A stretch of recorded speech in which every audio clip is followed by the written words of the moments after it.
It's one of my favorite drinks. And on that note, we are starting the show.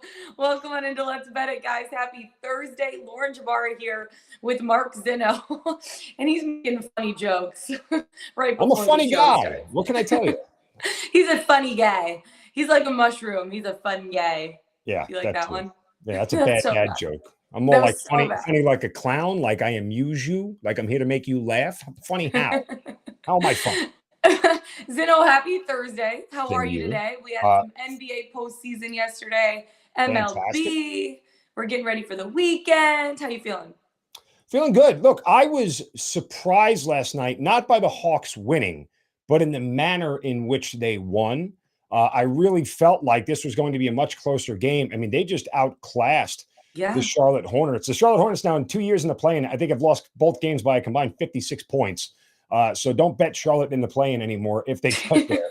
But still, when you get 6 players in double figures, that was one of the more complete efforts I've seen from the Atlanta Hawks this entire season offensively. Usually it's Trae Young and 1 or 2 other guys. Last night it was Trae Young and 4 or 5 other guys.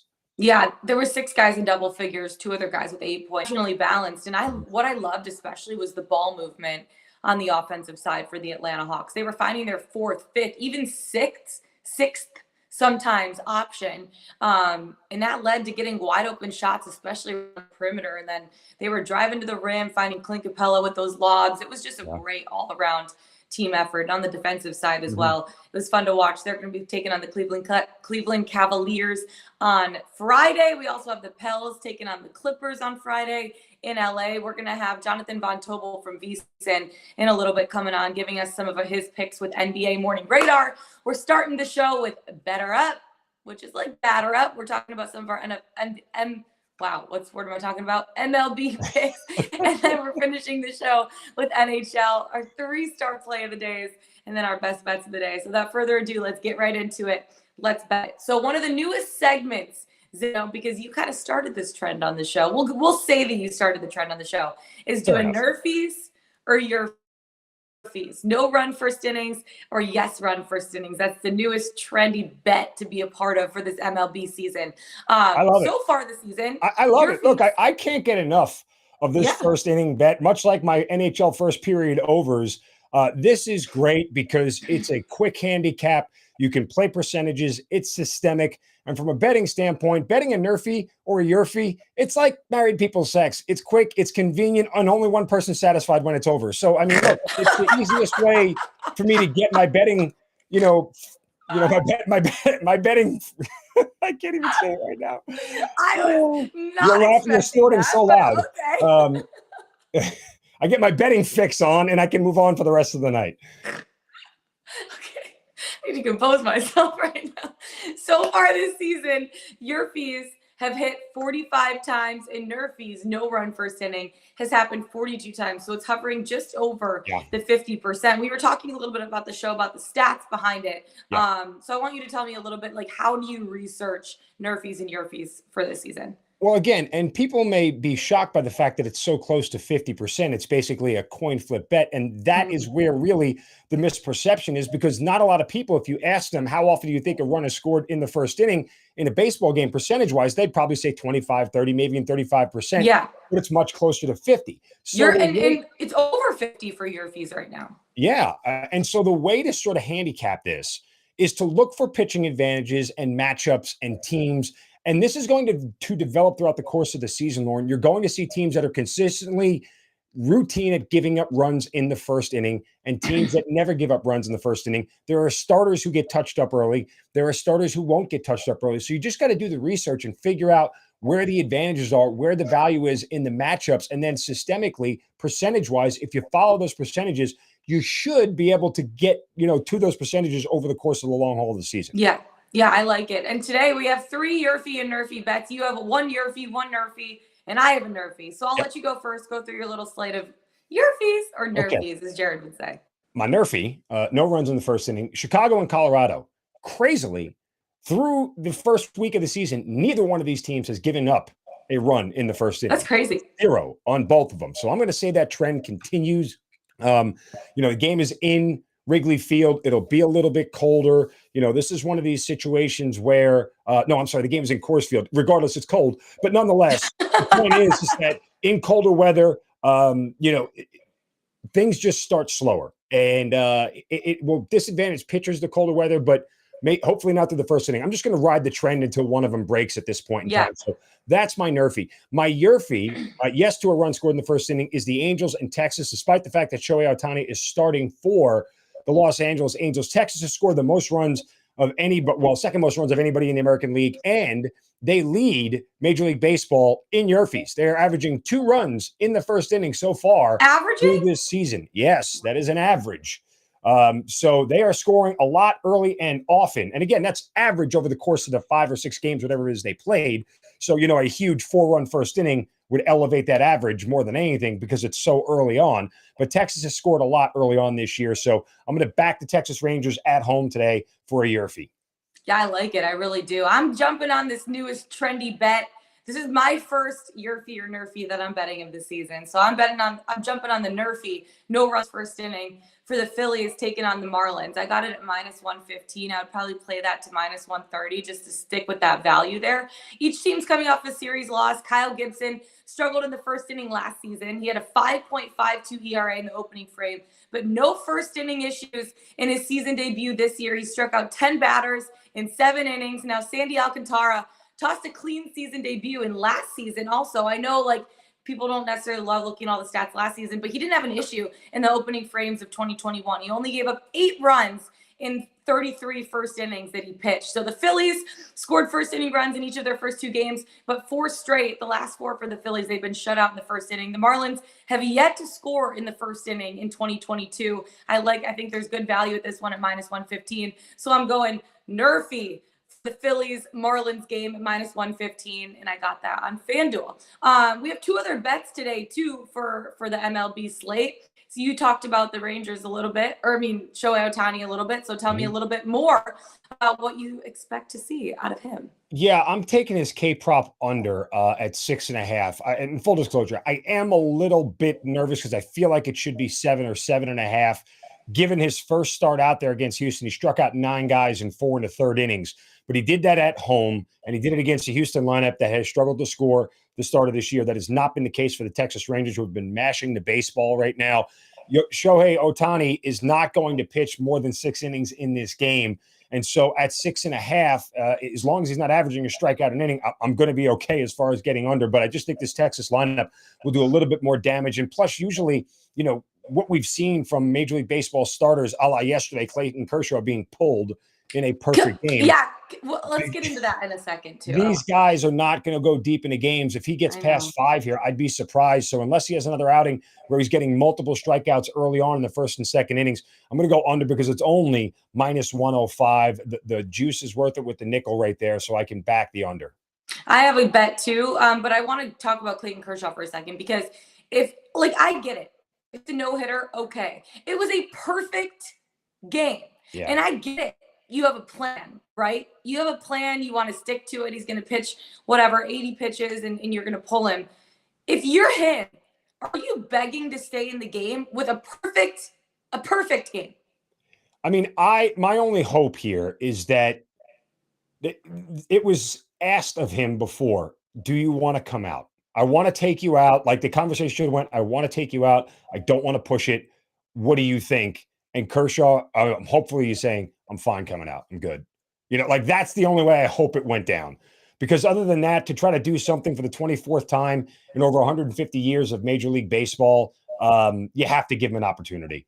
You get somebody in the bullpen, you keep him loose. As soon as he walks a guy, as soon as the hit comes, you go and yank him out. He was at 84 pitches. But again, this was the damage done by the lockout and by the protracted, negotiation period that went on between the owners and the players to get a deal done, which is shortened spring training. And so this is what you pay the price for. Maybe it was a piece of history, but hopefully, again, Clayton Kershaw made his own decision about that piece of history. I really hope he did too, because I get it if it's a no-hitter, but when it's a perfect game, only 2 players ever have been pulled during a perfect game. The last time it happened, it was in 1913. Ever. The second time, yesterday. It's just pretty crazy. Nuts. Okay, I have one more bet before we start talking a little bit about NBA, because obviously playoffs heating up this weekend. We got one more playing game. But let me talk about my Nationals Pirates pick. I like the Nats team total over 4 here. I got that at minus 118. So you look at Brubaker.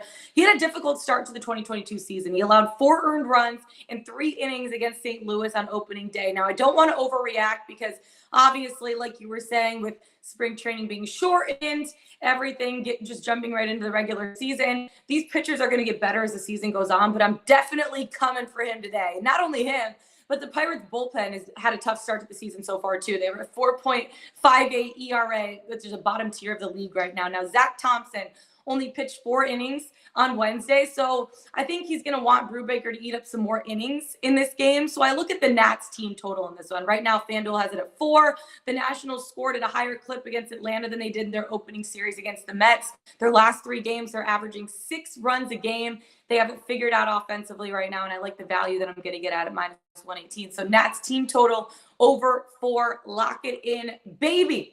All right, let's get into some NBA, because obviously we watched some playing games yesterday. We had some playing games on Tuesday. We have our final 2 playing games on Friday for that number 8 seed. Let's bring in Jonathan Von Tobel, VSiN's NBA analyst and host of the Hardwood Handicappers podcast. JVT, what's up? Happy Thursday. Hey, thanks, guys. I appreciate you having me. This is the best time, man. We get through that 82-game grind, right? I know you know about that, and now we're here, and with these games really matter. This is an exciting time, so I'm very fired up for all of this. Yeah, it's going to be super fun. Okay, let's recap some of the games yesterday. Obviously, I work for the Atlanta Hawks, so I was front and center for that Hawks Charlotte Hornets game, which I think people thought it was going to be a lot more evenly matched than it was. But the Hawks came out, they showed up, showed out. What did you see from Atlanta in that game? Yeah, and you're right, because I took 4.5, and I thought the market had this weird thing with the Hawks where for like a month through the March, they were just betting them and they weren't covering those numbers. But last night was not the case. But yesterday, it reminded me just how potent Atlanta can really be offensively. And Charlotte's one of the worst defensive teams in the NBA in terms of efficiency. They're in the mid-20s, so it's not surprising that they got taken advantage of. But there's some explosivity with this Hawks offense, and we should know that by now. Their defense has their challenges, but even in a 1-8 matchup, I think that would be a very interesting series. You have a guy like Trae Young who can pick on some weak links in some starting lineups. You have the ability to get up and down the floor if they want, the ability to get the free throw line. I don't know if the Hawks have like a long life in the postseason, but I definitely think in a best-of-7 series, it's going to be a very tough and taxing series for the Miami Heat should they make it into that 1-8 matchup. Last night, JVT, you get your little closing line value trophy on the total, which closed at 235.5, and they end on 235. It was a nice little sweat for some people there for a total that started at 240 and was bet all the way down, which was rather surprising. Now you get into a game against the Cavaliers where it's a high-level offense versus statistically a high-level defense. So the Cavaliers defense finished 5th in the NBA in points allowed this year, but they're giving up 113 points per game over their last 10 games.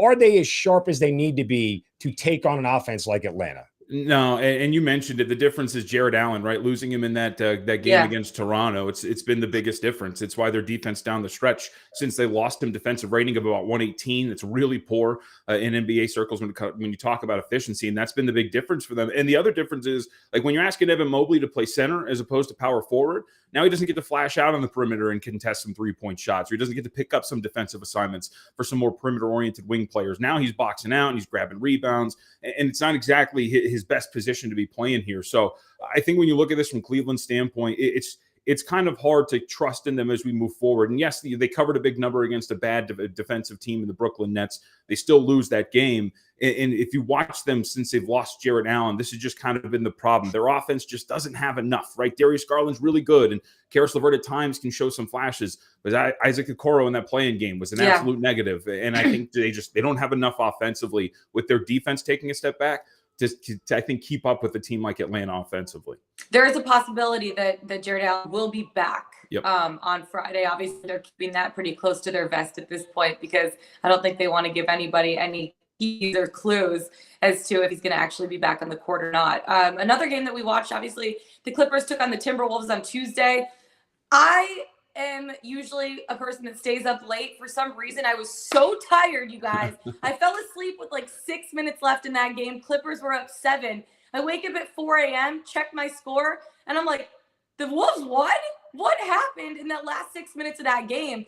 And the Clippers had Paul George. What are you expecting from them tomorrow? They're taking on the Pelicans, obviously. Yeah, and by the way, a quick shout out that West Coast is the best coast for all of these sports. I enjoy like living out here and getting games that start at 6:30. Yeah, I know. You can watch games early, and you're still in bed by 10 p.m. By the way, the NFL out west is awesome. When you get to 10 o'clock and the 1 o'clock, and you're done by 4. That's fantastic. Oh, but don't get me started on the London games, right? It starts at 6 a.m. all the way through the day. But no, I think to your point, so the thing that like the Clippers are a really good team. And full disclosure, I'm a Clippers fan, grew up as a Clippers fan. But when you watch this team, they finished 24th in offensive efficiency this year. And even when Paul George was in the lineup at the beginning of the year, this was an offense that was very stagnant. And while they have the ability, and you saw it in that game, to get off dribble penetration, to kick out to open shooters, ping pong the ball around, and they have a lot of good shot makers. This is a team that was second in three-point percentage as a whole. They led the league in catch and shoot three-point percentage, so it plays into their mantra. But they can kind of fall into that ISO happy sort of offense. And it's kind of just like, okay, there was multiple possessions in that game. Just give it to Paul George and let him work on the block. Give it to Marcus Morris and just let him work. And there's not really any flow. And I think that's why they ended up as low as they did in offensive efficiency, even with Paul George back. So they've got to get out of that. Now, in a matchup against Pelicans team who, in terms of their half-court off, their defense aren't really that efficient. They get more in terms of their offense and their second chance points. And CJ McCollum went nuts last night, so you need him to step up. But you should be able to operate at a higher level offensively against a team like that. But I think that's kind of the problem with the Clippers is they fall into some of these ISO-heavy sets where it's not much ball movement. And you see in their season-long numbers that their efficiency really suffers because of it. Yeah, Valanciunas can also be a problem too. Well, that guy yesterday was great. Yeah. Absolutely. I wanted to ask you again, I hate to keep going back to totals, but I was shocked by this number. It feels like it's super low. It's not like either one of these teams are incredibly great defensive teams. And the Clippers with Paul George back, I think they have the second highest PER since he's returned of any team offensively. I know that the total went under against Minnesota, which was kind of surprising, but still, does this number feel low to you? No, I was thinking about playing this under. And I think because the Clippers are actually, they're a top 5 defensive team in terms of efficiency. They're one of the better defensive teams in the NBA. And Ty Lue has done a really good job with this team in terms of he'll be able to throw out really different schemes. I mean, you look at that Minnesota game, for example, in that first half, anytime that Karl-Anthony Towns caught the ball, he was receiving a double. If he caught it on top of on the wing, of course, or along the perimeter, he was getting another wing to flash over, to contest. It got him frustrated. It's why he was putting up shots. It's why he fouled out. He was getting really frustrated with the way that the Clippers were handling him. And the Clippers in certain matchups like this one against the Pelicans, they're going to be undersized. They don't have a lot of guys up front to rebound very well. But it's also an advantage to a certain extent to have a whole bunch of 6'7" dudes who can switch multiple positions, who can guard 1 through 4 and essentially 1 through 5. They put Nick Batum on Karl-Anthony Towns in that game against the Timberwolves, and they were perfectly fine with it because the way they were handling him. They're going to be able to do the same thing here against the Pelicans. So I think what they want to do, they don't want to run. They want to get this a little bit more half-court oriented so they can work against a poor defensive team in that set. I think it's going to be a little bit more of a slog here. And also, too, you got to remember, this is an elimination game now. So those tend to take on a slower pace. They tend to get a little bit more half-court oriented, almost like a faux Game 7. And I think that's where you're going to start to see this total maybe dip a little bit, maybe start to be a lower scoring game because this is one where it's win or go home. Yeah, a few of the Hawks players actually asked about that in post-game yesterday, about if they liked the play-in vibe. And DeAndre Hunter, who obviously won an NCAA championship at Virginia a few years ago, he's like, it feels like it's the NCAA tournament. He goes, but I don't know if I like it or not. So that's how the players feel about it. I want to talk about some of these series, obviously, that are coming up. One of them that I'm really looking forward to, the Nets taking on the Celtics. How do you see this one playing out? Because right now the Nets to win the series are plus 120, the Celtics minus 142. So the Celtics should be favored. It was wild seeing how the market reacted in different states and jurisdictions right after the Nets moved on. Out here in Las Vegas, the Celtics opened up minus 150 to win that series. Out on the East Coast, they opened up as a small underdog at about plus 110 or so. Oh, wow. Depending on where you shop. So the market's kind of evened out here, but at the end of the day, I like Boston to move on here. And we talk about, a little bit in that the Cavaliers and Nets recap where the defense has been a little bit of a problem. And that's been true. When you have Kyrie and KD out there, you have 2 really elite offensive playmakers. But at the end of the day, when your best and most used lineup of those 2 out there only have a net rating of about 2, It tells you how poor you've been on the defensive end. And they have had a lot of trouble, guys, defending elite perimeter players. If you go back over the last couple of games, I mean, Darius Garland had 34 and 10 assists against them just the other night. In his last 2 games against them, because they played this less than a week ago, he's got over 60 points against them on 52% shooting. We can go down the list. Cade Cunningham, LaMelo Ball, Trae Young, all of these elite players with the ball in their hands have been a problem for a very poor perimeter defense for Brooklyn.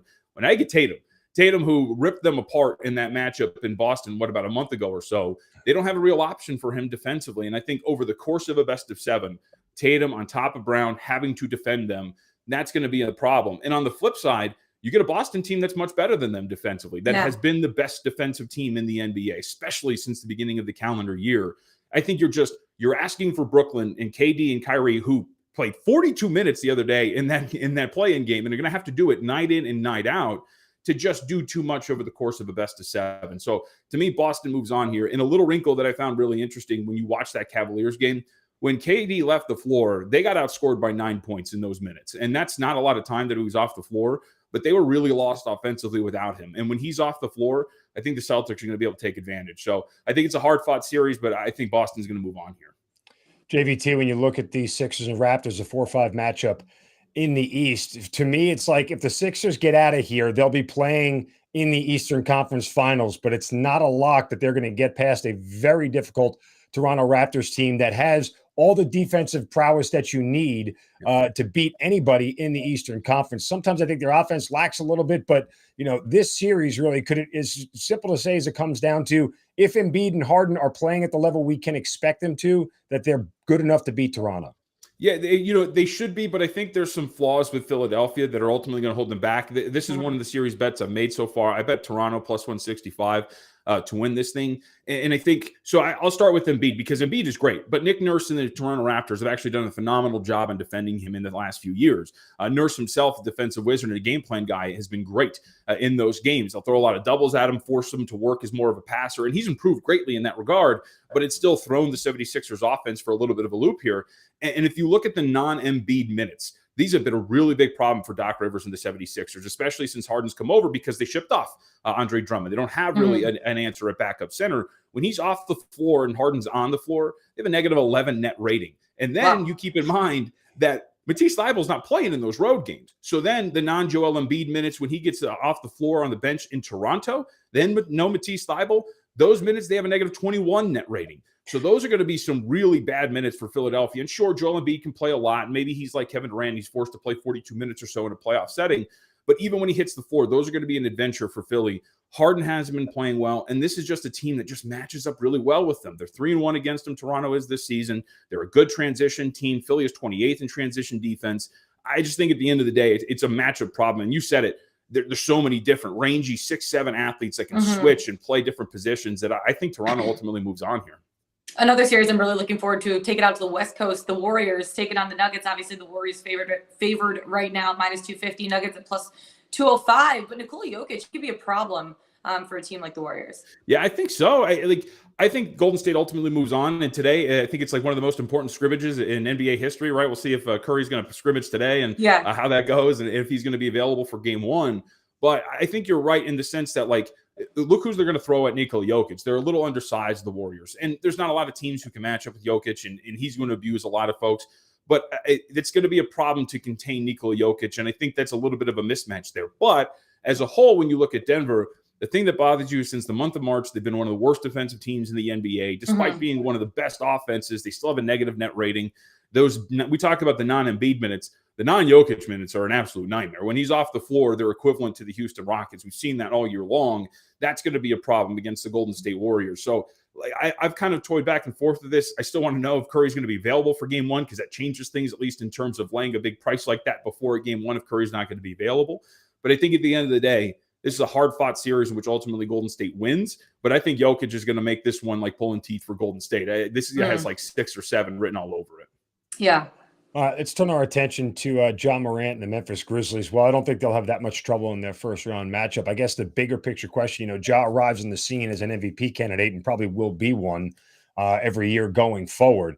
But still, we haven't seen that version of playoff Ja that matters. Much similar to here in Atlanta, we saw playoff Trey and him carry a team forward. How important is it for Ja to have a deep playoff run at a minimum to at least sort of back up his MVP candidacy. Yeah, I guess when we're talking like legacy and whatnot, it would be somewhat important, especially because, the talking heads would be like, hey, 20-2 without him, and now he's back on the floor and they don't win a playoff series. That'll probably be part of the conversation. So in that big picture type of conversation, I think it's very important. But I will say this, the Memphis Grizzlies will win this series, I believe. But I don't think it's a throwaway Memphis in 5. They split the 4-game series, these two teams. The Minnesota Timberwolves actually had a really strong win against them. They actually have a plus net, I think it's like a +8 net rating in the 4 games against Memphis. They were similarly constructed. They like to get up and down the floor, both really good offensive rebounding teams. I think this is like a 6-game series for Memphis that they're going to win and move on. But I think it's going to be a pretty tough fought series here for the Grizzlies. They're going to find out. And look, these are two teams that don't really have a lot of playoff experience between them at all. But I think this is going to be a fun series. It's a little bit more competitive than the market and some others are giving it credit for. Like if you get like a +2.5 games or somewhere in that range for the Minnesota Timberwolves to play it, I think it'd be an interesting bet because I think the Timberwolves are actually going to be pretty feisty in the series against them. JVT, before we let you go, give us 1 or 2 of your best bets heading into tomorrow and in round 1 on Saturday. So I mentioned one of them, Toronto plus 165. Also took them +4.5 in game 1 over the weekend. Like I said, they're pretty live here, so bet them both ways there. I also took Milwaukee to sweep Chicago. I got them at +275 to do so. You cut it so many ways, and Chicago's at so many disadvantages here. They don't even have a physical body to match up with Giannis Antetokounmpo, let alone just anybody defensively that can really even do anything there. And you saw the way that they ended. And yes, Alex Caruso, the training wheels are off. He's fully healthy. It sounds like he's going to be ready to go. But at the end of the day, the Bucks have been such a matchup nightmare for Chicago for so long. And you see the season series in which it played out. They swept them in the 4 games. 3 of them weren't really very close. I just think Chicago is really up against it here. So I played them +275 to sweep. And that would be the 3 that I got so far. Middleton's going to go off in that series. Yeah. I mean, the 3-point defense for Chicago is terrible. Middleton's going to have a field day. It's going to be so much fun to watch. I cannot even wait for the playing games tomorrow, round 1 starting Saturday and Sunday. JVT, thank you so much for taking the time. We love you planting your seeds of knowledge on the show. We really appreciate it. Thanks for having me, guys. Thanks so much. Jonathan Von Tobel, VSiN's NBA analyst and host of the Hardwood Handicappers podcast. We'll be seeing him throughout the playoffs. All right, let's head into some NHL chat. Take it to the ice, boys. Or boy, man, Zeno. Yeah, just go with the last one. I don't know if I qualify as anything else. Okay, let's take it to the ice. There's quite a few games on the slate tonight, 12, if I counted correctly. We are on a couple of those games. Take me through your slate first and who you got and why. All right, going as I do back to my first period over roots. New Jersey and Colorado. This is a hefty price you are paying. I would wait to see if it comes back down. I saw it at 164 earlier this morning. It went up to 178. Look, first period over rate here, 1.5 goals between the highest or the second highest first period over team in the NHL and the New Jersey Devils. Why? Because they're so bad. Their goaltending is awful. They give up over 4 goals a game, and a lot of that comes early and often. Colorado's one of the best offenses in the NHL themselves. Top half of the league in first period overs, but of course they have great goaltending, so you can see why it doesn't happen as often. But I think that there's enough offense for Colorado here to find the back of the net twice in the first period and go over this total. I like it. I really do. Okay, and I know we have 2 hockey bets for our best bets of the day. My NHL bet, I have 1 NHL bet today. I was searching through. This is the one I feel the most confident in. It's my best bet of the day. But before we do talk about that, let's go to Pickswise.com. Zeno, who do we got for our 3-star play today or 3-star plays of the day? I mean, look, it's a great resource of knowledge. By the way, I did the write-up for the Hawks and Cavaliers already. It is up there on the website. But let's Quick go to plug. I love it. I try to get my work out there to the people. But Philip Tomich of our NBA staff takes the Memphis Grizzlies -7 against the Minnesota Timberwolves on Saturday. Let me give you a couple for today. They're all on the ice. The Vancouver Canucks -1.5 from Tyler Mortimer against the Arizona Coyotes. A 3-star play of the day there as well. I love it. Go to Pickswise.com. Read why we got 3-star plays basically every single day. So make sure you're checking out that Pickswise.com website. Okay, our best bets of the day. We're both taking it to the ice. I'll go through mine first. Caps. Taking on the Maple Leafs. I'm not taking a side in this one. I like the over 6.5. 2 of the highest octane offenses in the NHL right now. The Caps are coming into this one extremely hot. They won 4 straight games. They dismantled the Flyers 9-2 on Tuesday. They've scored 23 goals during those 4 wins. That's almost 6 a game if my math checks out. And they're still an underdog against the Maple Leafs in this spot. There's 9 games left for the Caps. Alex Ovechkin has a good chance of getting to 50 goals for a 9th season of his career. Now, Austin Matthews on the other side basically has the Rocket Richard locked up at this point. He's running away with the goal scoring crown this season. Now, Avi and Matthews, they're 2 of the top 4 scorers in the league right now. For the Caps, they're 7-1-1 to the over in the last 9 games. For the Leafs, excluding their loss on Tuesday against the Sabres, because we're all going to forget about that one. That just wasn't the best game from them. They've scored 43 goals in 8 games total, not including the game on Tuesday. Now, their last 9 games, the Leafs are 6-1-2 when you bet them to hit the over. Now, the odds makers have been moving the total up for a lot of the Maple Leafs games to like ungodly 7, which is extremely high and unusually high. So I'm going to follow the trend on this one. A lot of goals are going to be scored. Jack Campbell, the Leafs goalie, also has injury concerns, which furthers my point. But I like the Leafs Caps over 6.5 in this spot. 2 of the top scorers in the league, and both Alexander Ovechkin and Austin Matthews, and then their company around them. They also have the opportunity to find the back of the net as well. Over 6.5, baby. Lock it in. Are you doing your first period? Yeah, interestingly, I looked at that game, by the way, for a first period total, and you're paying a huge, hefty price at minus 175 for the over 1.5. Yeah. And that's just way too steep for me to pay. But the difference is Washington is one of the lowest first period over teams in the NHL. Conversely, Toronto, one of the highest. I did see some value, though, on the first period under 1.5 goals. You're getting plus 145 if you're interested in it. But for all the reasons you said, Lauren, the way the Cats have been playing offensively lately, it's not a train that I want to step in front of. Toronto is one of my favorite teams to back this year, and I don't want to sort of fade that whole thing in this spot. Just throwing some extra fodder out there on that game that I researched and looked up a little bit earlier. So plus 145 on the under if you're feeling a little bit frisky. I like the value in the number that you're getting. But my best bet of the day, or pick of the day rather, is going to be on the ice as well. Calgary hosting the Vegas Golden Knights over 1.5 in the first period goals, a much more modest price at minus 132. Both of these teams are top 5 in first period overs in the NHL. Vegas on a run of 4 straight first period overs going over the total. And Calgary, 4 of the last 5 have gone over that 1.5 in the first period at minus 132. Jump on it real quick before it goes up. Over 1.5 goals in the first period, Calgary and Vegas. Zeno's period. We love to see it. You love to see it. That's it for us today. Find us on the Pickswise YouTube channel. Go to Pickswise.com. Follow us on Twitter. Mark Zeno. I'm Lauren Jabara. Best of luck tonight, you guys. We'll see you tomorrow for Friday. Have a good night. Let's get it. Let's bet it.